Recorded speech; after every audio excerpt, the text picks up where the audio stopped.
Acteur encore mineur du commerce international au milieu des années 90, la Chine, c'est désormais près de 11% des exportations mondiales de biens et services et un peu plus de 10% des importations, ce qui place l'Empire du Milieu au premier rang des pays exportateurs devant les États-Unis et l'Allemagne et à la deuxième place des pays importateurs derrière l'Amérique.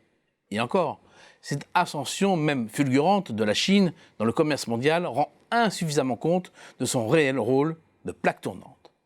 La mondialisation a complètement transformé les chaînes de valeur qui, dans nombre d'activités, ont éclaté tout en devenant plus globales sous l'égide de multinationales.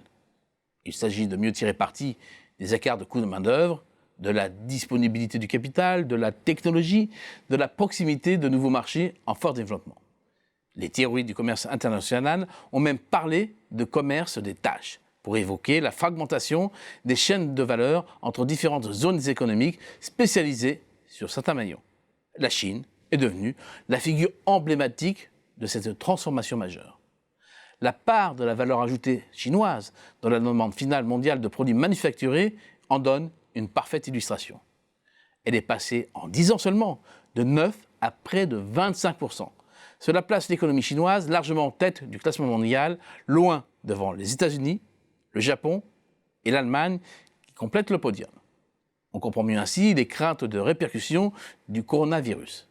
La Chine est devenue au fil des années un maillon central des chaînes de valeur mondiales qui sont elles-mêmes allongées.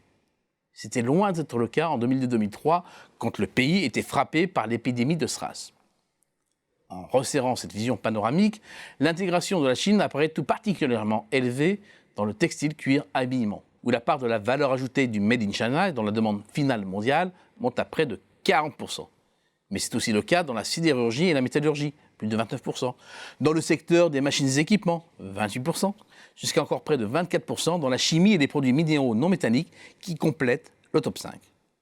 En cas de coup dur sur les sites chinois, l'onde de choc sur les chaînes de valeur mondiale dans ces secteurs peut être redoutable et va notamment dépendre de la facilité avec laquelle le client peut substituer un autre fournisseur au producteur chinois. Dans le textile, les volumes sont importants, mais la spécificité des produits chinois est faible. Les entreprises peuvent donc trouver des alternatives et s'extirper, du moins en partie, de leur sino-dépendance.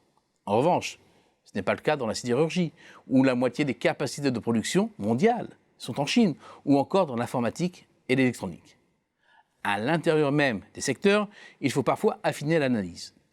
La Chine prend de l'importance dans la filière chimie-pharmacie. Mais avec une valeur ajoutée qui représente 16% de la production mondiale, elle ne semble pas à ce point incontournable. Oui, mais la Chine représente 60% de la production mondiale de paracétamol. C'est aussi 90% de la production de pénicilline et de 50% de l'ibuprofène. C'est un fait. Si l'Europe fabrique encore l'essentiel de ses médicaments, elle importe la grande majorité de ses ingrédients en provenance de Chine. Dans l'automobile, les positions ont également fortement bougé. La Chine, c'est près de 20% de la valeur ajoutée de la demande mondiale finale. Mais en dominant totalement l'industrie des batteries, c'est surtout devenu une pièce incontournable dans les véhicules électriques. En outre, nombre de constructeurs et équipementiers occidentaux et japonais se sont directement installés en Chine. Or, quand le fournisseur est une filiale du même groupe que les clients, cela restreint énormément les possibilités de substitution. Il y a 10 ans, la Chine était exceptée dans le textile habillement cuir à la périphérie des principales chaînes de valeur mondiales. Aujourd'hui, elle est au centre du jeu. C'est bien pourquoi, outre l'urgence sanitaire, venir à bout de l'épidémie du coronavirus est aussi une urgence économique.